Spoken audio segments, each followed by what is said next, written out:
This is CBN News.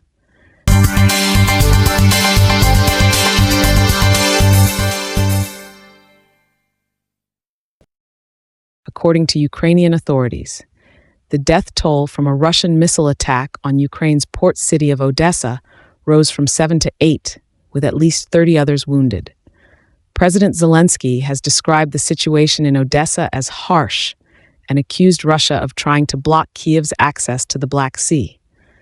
Due to the Russian strikes on Odesa, the Ukrainian leader set to replace the head of the Southern Air Command, Dmytro Karpenko.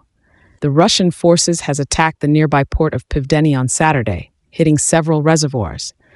This is coming from the Ukrainian Deputy Prime Minister Oleksiy Kuleba. The Ukraine's military special forces has carried out a drone attack on a Lukoil oil rig in the Caspian Sea on Friday, along with the Russian military patrol ship Okhotnik.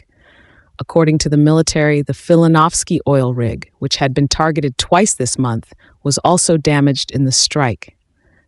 2 Russian fighter jets have been destroyed at an airfield in the occupied Crimean Peninsula. This is according to the Ukrainian military. According to Russia's Ministry of Defense, its forces has taken control of the villages of Svitla and Vysoke, located in Ukraine's eastern Donetsk region and the northeastern Luhansk region, respectively. This is CBN News Report. Stay tuned.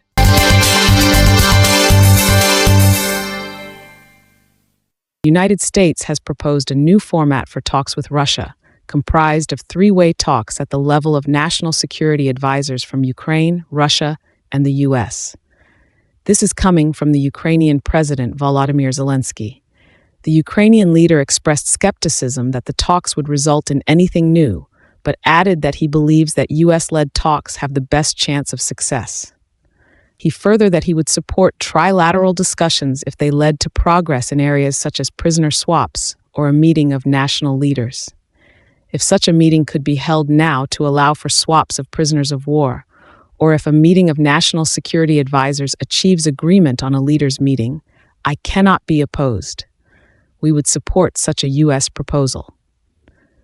President Zelensky has pushed back against calls for Ukraine to hold elections as the war drags on, stating that voting cannot take place in Russian-occupied areas and that security conditions must first improve. It is not Russian President Vladimir Putin who decides when and in what format the elections in Ukraine will take place, Zelensky said. President Zelensky has urged the European leaders to approve a measure to seize frozen Russian assets and use them to fund Ukraine's war effort, saying that doing so will strengthen Ukraine's leverage at the negotiating table. The International Monetary Fund has estimated that Ukraine will need about 137 billion euros. $161 billion in 2026 and 2027, as the demands of the war continue to strain the country's economy.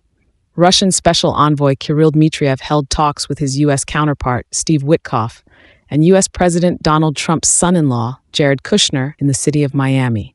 The discussions are proceeding constructively. They began earlier and will continue today, and will also continue tomorrow. This is according to Dmitriev. Russian Minister of Foreign Affairs Sergei Lavrov attended a summit in Cairo held to advance closer cooperation between Russia and African nations, and attended by more than 50 countries. Lavrov pitched Russia as a reliable partner to African countries in areas such as security and national sovereignty.